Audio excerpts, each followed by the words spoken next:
Los criminólogos dicen que no existe el crimen perfecto. Lo que existe es el crimen mal investigado. Siempre, en cualquier investigación aparece una pista clave que lleva hacia el asesino. Encontrémosla juntos, repasando este caso abierto. Hola a todos, mi nombre es Miguel y en cada video repasaremos todos los detalles de los más terribles casos criminales. Antes de empezar, no te olvides de suscribirte y dejar tu me gusta para que puedas seguir trayéndote el mejor contenido de investigación. Recuerda también activar la campanita, ya que estaré subiendo videos 3 veces a la semana. Empecemos. El caso de María Belén Bernal.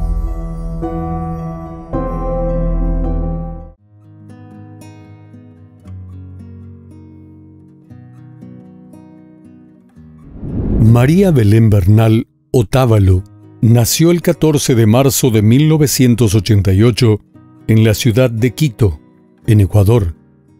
Realizó estudios de Derecho de la Facultad de Jurisprudencia de la Universidad Central, donde se graduó de abogada. Posteriormente, obtuvo una especialidad y un magíster en Derecho Penal en la Universidad Andina Simón Bolívar. También era magíster en litigación oral en la California Western School of Law y cursaba esa maestría en Derecho Procesal Penal en una universidad ecuatoriana. Además, trabajaba para la firma Defensa Penal Group, que era parte del grupo de 6 mujeres que llevaban casos enfocados mayormente en materia penal. En 2017, se casó con el policía teniente Germán Fernando Cáceres del Salto. Se conocieron luego de que él acudiera al rescate de ella y su familia, quienes habían sido robados. Después de ese terrible evento para la familia Bernal, ellos siguieron conversando y viéndose hasta que se enamoraron y se fueron a vivir juntos en la zona de Conocoto, en el sur de Quito. Pese a haber tenido un hijo en una relación previa y ser una madre dedicada, María Belén siempre se las ingenió para compartir bien su tiempo y ser una profesional exitosa. Se había logrado convertir en una respetada litigante, en un ámbito en el que se la reconocía por su gran conocimiento de los procedimientos penales. Su compromiso con su familia y con la justicia eran el centro de la vida de esta mujer. Uno de los casos más conocidos que le tocó enfrentar fue la representación de la familia de Alejandro Paliz, quien murió en marzo de 2021 después de ser atropellado por una patrulla de la Agencia Metropolitana de Tránsito de Quito. En ese caso, de acuerdo con lo dicho en reportes locales, María Belén logró demostrar la responsabilidad que habían tenido los agentes al hacer una maniobra intempestiva que impidió la reacción de Paliz para evitar el accidente. También llevó casos de agresión sexual, violencia de género, defensa a policías, pensiones de alimentos, y era consciente de que su labor como penalista le había ganado enemigos. De hecho, a mediados de 2022, mediante una publicación en la red social TikTok, había dado los nombres de 2 personas a las que responsabilizaba de antemano si algo le llegaba a pasar. Y en definitiva, algo le pasó. Nada tuvo que ver con su ejercicio profesional. La madrugada del domingo 11 de septiembre, María Belén ingresó a la Escuela de Policía General Alberto Enríquez Gallo, ubicada en Pazmoqui, al norte de Quito. La abogada acudió al recinto policial para llevarle una hamburguesa a su esposo, el teniente Cáceres, que estaba en funciones dentro de la escuela. Pero esa noche hubo una fiesta en la dependencia policial, en la que habrían participado oficiales y cadetes. María Belén no tenía ni idea de que en el lugar había una fiesta. De hecho, salió de su casa en pijamas. Ella ingresó a la escuela de policía y fue a buscar a su esposo. Para su sorpresa, lo encontró en su habitación junto a la cadete Jocelyn Sánchez, quien de inmediato salió del lugar y se fue a su dormitorio. Tras ser sorprendida en una situación comprometedora con Cáceres, quien era uno de sus superiores. La línea de tiempo sobre los sucesos del 11 de septiembre aún no se construye con certeza, y hay muchos detalles que han sido omitidos por la policía. Pero según han informado algunos testigos, esa madrugada, Cáceres y María Belén discutieron. La pelea, que se dio en el dormitorio del teniente, se volvió violenta. Según contó posteriormente la propia cadete Sánchez, el teniente Cáceres golpeó durante al menos 20 minutos a María Belén, quien gritaba que le estaba haciendo daño y clamaba por ayuda. También se dio a conocer que un cadete, preocupado por los gritos de dolor de la mujer y sus pedidos de ayuda, alertó a uno de sus superiores sobre la pelea. Pero éste le ordenó que no interviniera e insistió en que nadie se debe meter en problemas de marido y mujer. Al menos 20 miembros de la policía escucharon los golpes, pero nadie hizo nada por ir en auxilio de la indefensa mujer, de la que no se supo más nada a partir de esa madrugada. La cadete Sánchez recordó que repentinamente los gritos de María Belén cesaron y hubo un gran silencio. Poco después, pudo escuchar a Cáceres salir del dormitorio. Según la cadete, escuchó que Cáceres arrastraba un bulto que golpeaba contra las escaleras de la residencia policial. Aunque el centinela de la Escuela Superior de Policía registró el ingreso de María Belén, nunca se reportó su salida. El lunes 12 de septiembre, Elizabeth Otávalo, madre de María Belén, recibió una llamada que cambió su vida por completo. Alrededor de las 2 de la tarde, Cáceres la contactó para preguntarle si María Belén estaba con ella. Según el teniente, su esposa no había vuelto a casa luego de una pelea que había tenido mientras se dirigía a su domicilio.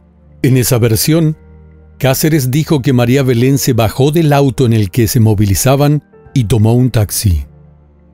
Elizabeth presionó a Cáceres para que acudiera a la fiscalía y denunciara la desaparición de María Belén. Pero el teniente se excusó diciendo que sus superiores no le permitirían salir de su trabajo para cumplir con esa diligencia. Elizabeth no se dejó frenar por las excusas de su yerno y pidió a uno de los superiores de Cáceres que le permitiera ingresar la denuncia. Esa misma tarde, sobre las 5:30, la desaparición de María Belén se volvió oficial. A la mañana siguiente, Cáceres ofreció una versión de los hechos en la policía e inclusive fue llevado a la avenida donde dijo que su esposa se bajó del auto y se subió a un taxi, pero el hombre fue incapaz de identificar el sitio exacto donde supuestamente su esposa cruzó la arteria vial, que por cierto es una de las más transitadas de Quito, y era muy poco probable que un taxista se detuviera en medio de la noche en esa zona. En una entrevista con el medio digital ecuatoriano La Posta, Elizabeth, la madre de María Belén, contó que cuando se denunció la desaparición, hubo agentes policiales que ingresaron al dormitorio de Cáceres y encontraron unas máculas, pequeños puntos de sangre en el colchón. Cuando los agentes se preparaban para tomar una muestra con un hisopo, el teniente Cáceres se opuso y dijo que necesitaban una orden judicial para hacer ese procedimiento. También señaló que solo permitiría hacer experticias si estaba presente un abogado que lo representara. Todo eso ocurrió estando presente Elizabeth, que desde el primer momento se dio a la tarea de hacer el seguimiento de la búsqueda oficial de su hija desaparecida. Las dudas sobre el sujeto aumentaban. Luego Cáceres declaró en la fiscalía, donde estuvo detenido por 8 horas con fines investigativos, que es el plazo que fija la ley. Pero al concluir sus declaraciones fue puesto en libertad, porque el fiscal dijo que no encontró los elementos suficientes para pedir la prisión preventiva. A la mañana siguiente, el teniente no se presentó a su trabajo en la policía y, tras indagar con los vecinos, se supo que entre las 10:40 de la noche del 13 de septiembre y las 4 a.m. del 14, Cáceres huyó. Elizabeth, la madre de María Belén, recordó esos hechos durante su comparencia ante la Asamblea Nacional de Ecuador, donde acudió el 27 de septiembre para poner en evidencia las irregularidades del caso. Tras la fuga del principal sospechoso de la desaparición, la fiscalía respondió a la policía de no haber dado vigilancia al teniente, pero la institución señaló que la orden de la vigilancia llegó cuando Cáceres ya se había fugado.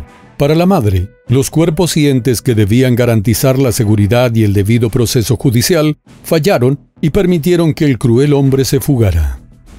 De los 20 funcionarios de la policía que estuvieron en la fiesta de la noche de la desaparición de María Belén, incluidos algunos de alto rango que ordenaron a sus subalternos guardar silencio, la única persona que ha sido detenida es la cadete Sánchez, a quien responsabilizaron de haber escuchado todo lo que ocurrió y no haber actuado. El abogado de Sánchez dijo a los medios de comunicación que su defendida y el teniente Cáceres tenían una amistad especial y ha negado una relación sentimental. De acuerdo con el jurista, la tarde del 10 de septiembre Cáceres le hizo alguna insinuación a la cadete Sánchez. Por su parte, el abogado Galo Quiñones, que representa a la familia de María Belén y que trabajaba con ella en una firma jurídica, detalló que las cámaras de seguridad de la escuela de policía mostraron claramente que Cáceres salió la noche del 11 de septiembre en 2 ocasiones. En la primera, se demoró 15 minutos, pero en la segunda se demoró al menos 4 horas en regresar. La policía reveló que en ese intervalo, Cáceres se comunicó en varias ocasiones con una cadete identificada como Nadesha M., amiga de la cadete Sánchez, cuya casa fue allanada por las autoridades el 22 de septiembre. De allí los investigadores levantaron indicios para su posterior análisis.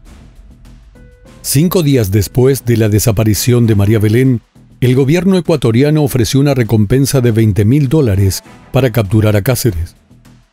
Para ese momento, el secretario de Seguridad, Diego Ordóñez, y el ministro del Interior, Patricio Carrillo, ya estaban en el ojo de la opinión pública por el manejo del caso. Ordóñez se refirió a la importancia de salvaguardar el prestigio institucional de la Policía Nacional, mientras que se conoció que Carrillo había dejado el país para viajar a Estados Unidos a la boda de su hija, todo en medio de la conmoción por la desaparición de María Belén. A los ojos de la opinión pública, había poco interés por esclarecer el caso. En los días posteriores, el entonces ministro Carrillo dijo que el caso avergonzaba a la Policía Nacional y prometió encontrar a María Belén y a Cáceres. Además, Carrillo anunció que la Escuela Superior de Policía pasaría a ser dirigida por mujeres, en un intento de aplacar los ánimos de los grupos organizados de mujeres y la sociedad civil, que hacían protestas para exigir la verdad sobre la desaparición. Fue en ese momento cuando el comandante general de la policía, Fausto Salinas, también anunció el inicio de procesos administrativos en contra de 12 miembros de la institución, con rangos entre coronel y sargento, pero no habló de detenciones. Solo la cadete Sánchez seguía detenida. La mañana del 21 de septiembre, Elizabeth, que no ha dejado de exigir la verdad de todo lo que le ocurrió a María Belén, increpó a la Policía Nacional a través de Twitter. En la red social, recordó que habían pasado 11 días desde la desaparición y se quejó de que no había ninguna solución del caso. Al mismo tiempo, Carrillo, el entonces ministro del Interior, anunció en una entrevista con el canal Teleamazonas que si en 30 días no encontraba a María Belén, abandonaría su cargo. Con la presión de la opinión pública sobre el caso, la policía desplegó un contingente de centenares de uniformados para buscar a María Belén. En los barridos que la policía realizó en las zonas aledañas a la escuela superior, también participó su madre, quien reclamó que los agentes no estaban buscando efectivamente a su hija. La mañana del 21 de septiembre, la madre de la abogada dio un testimonio desgarrador cuando dijo que, en medio de su desesperación, estaba buscando a María Belén en los basureros, en las quebradas de Bosmaqui o en cualquier sitio a los que la policía no iba, pese a tener todos los recursos. Ese mismo día, la fiscalía anunció que en el Cerro Casitagua, a 10 minutos de la Escuela Superior de Policía, se encontraron unos restos humanos. Sobre las 2 de la tarde de ese 21 de septiembre, la noticia del femicidio de María Belén Bernal Otávalo se conoció por 2 tweets. El primero, del presidente Guillermo Lasso, quien escribió que con profundo dolor e indignación lamentaba informar que María Belén fue encontrada. Recalcó que su femicidio no quedaría impune y aseguró que todos los responsables serían sometidos a la ley. También ofreció solidaridad a la madre y el hijo de la abogada asesinada. La segunda publicación sobre la muerte de la abogada fue de la autoría del ministro Carrillo, quien escribió que la Policía Nacional hizo su trabajo al encontrar a María Belén. En el tuit también aseguró que encontrarían al teniente Cáceres y pidió perdón a la madre y al hijo de María Belén. Esa tarde, Carrillo volvió a disculparse con la familia de María Belén en una rueda de prensa que fue reflejada por los grandes medios, e inclusive en el espacio Conclusiones del reconocido periodista Fernando del Rincón. Mientras Carrillo hablaba con los medios, en el centro norte de Quito, centenares de ciudadanos se congregaron para exigir al Estado que no deje el femicidio de María Belén en la impunidad y para mostrarle a su madre que no está sola. La marcha, que recorrió una de las principales avenidas de la ciudad y que llegó a la sede de la comandancia de la policía, estuvo liderada por organizaciones feministas y acompañada por los familiares de los miles de desaparecidos en Ecuador. Este grito de ira, indignación y dolor, en medio de carteles y fotografías de María Belén, las manifestantes entonaron Canción sin miedo de la compositora mexicana Vivir Quintana, que se ha convertido en un himno del movimiento feminista de la región, con adaptaciones para el caso ecuatoriano. Las marchantes cantaron una y otra vez. La activista feminista Jus Pincay, que ha seguido el caso de María Belén y que se ha pronunciado públicamente sobre la actuación de la policía y las vocerías gubernamentales, habló con la agencia internacional de noticias Infobae y aseguró que la presencia de cientos de mujeres en las calles se da porque se sienten burladas y vulnerables, pero sobre todo hartas.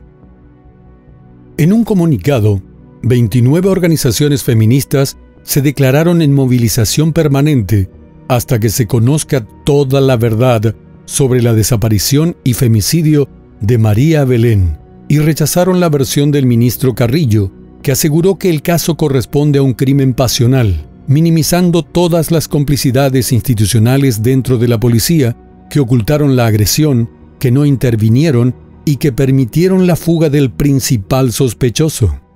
El viernes 22 de septiembre, el Teatro de la Universidad Central del Ecuador, el alma mater donde María Belén obtuvo su título de abogada, se llenó de familiares, amigos, activistas, periodistas y ciudadanos que acudieron a la capilla ardiente, instalada en su honor. Alrededor del mediodía, arribó al lugar Elizabeth, acompañada del cortejo fúnebre que llevaba el ataúd de su hija. La mujer, que ha tenido que vivir el luto en medio de los flashes y los micrófonos de los medios, pidió la intervención de expertos independientes en la investigación del caso de su hija y reclamó conocer la verdad. El hijo de María Belén también acudió a la capilla ardiente en honor a su mamá. El viernes 23 de septiembre, María Belén fue sepultada. La desaparición y asesinato de María Belén Bernal Otávalo ha cuestionado la formación de la policía y ha levantado sospechas sobre el posible encubrimiento de oficiales y subalternos de Cáceres en el delito. El caso también ha abierto un debate sobre si el femicidio de María Belén debe considerarse un crimen de Estado. Las consecuencias de este hecho han estremecido al Ecuador hasta el punto en que, en ese mismo 23 de septiembre, el presidente Lasso, quien calificó de femicidio el asesinato de la abogada de 34 años, agregó que le pidió al ministro Carrillo su dimisión como ministro del Interior, que se hizo efectiva de inmediato. También ordenó la destitución de 2 generales de la policía, Freddy Goyes, quien se desempeñaba como director nacional de investigación de la Policía Judicial, y Giovanni Ponce, jefe de Seguridad Ciudadana y Orden Público. Igualmente, el presidente pidió la renuncia al alto mando policial y además le dio al comandante general de la policía, Fausto Salinas, un plazo de 1 semana para entregar resultados definitivos que conduzcan a la captura de Cáceres. Lo cierto es que, desde que se encontró el cuerpo de la abogada, las sospechas sobre la ineficiente actuación de los investigadores ha ido en aumento. Pues la policía asegura que los restos estaban envueltos en una manta y que fueron enterrados en el empinado Cerro Castitagua.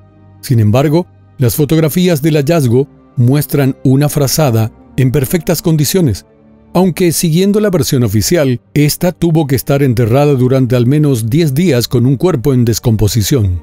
Salinas, el comandante de la policía, ofreció los detalles de la autopsia y parte de las investigaciones a una radio ecuatoriana. Sin embargo, el señalamiento que hizo Salinas de que murió por ahorcamiento ha despertado suspicacia, porque también trascendió que en la habitación de Cáceres y en su automóvil fueron halladas manchas de sangre cuando se aplicó luminol. Entonces, las organizaciones feministas y varias abogadas han señalado que la policía termina siendo juez y parte, por lo cual han solicitado que algún ente imparcial verifique que todo el proceso se lleve a cabo con la mayor transparencia posible.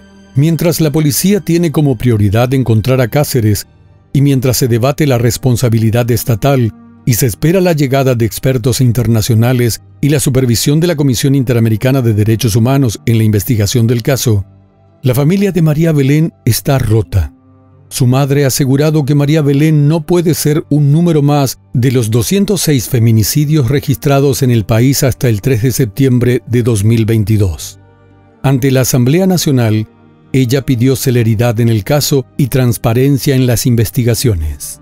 También se pidió protección para la mejor amiga de María Belén, que desde el 15 de septiembre indicó que había fuertes rumores de que el cuerpo estaba en el sitio donde fue encontrado el 21, muchos días después. Eso quiere decir que las autoridades no le prestaron la atención debida a ese importante dato. Además, esa mejor amiga, cuya identidad se ha mantenido en reserva para resguardar su integridad, ha recibido llamadas y amenazas de parte de la policía.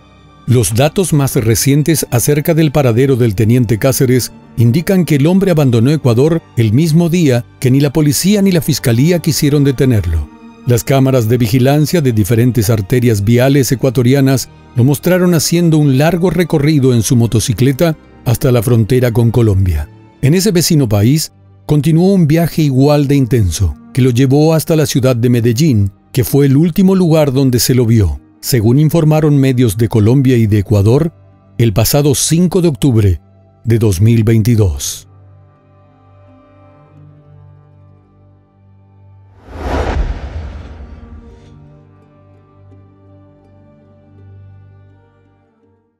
Y bueno, hasta aquí el caso de hoy. Como siempre agradezco tu apoyo a mi trabajo. Si te suscribes, das un me gusta y compartes este video, me ayudarás a seguir creando contenido. Hasta pronto.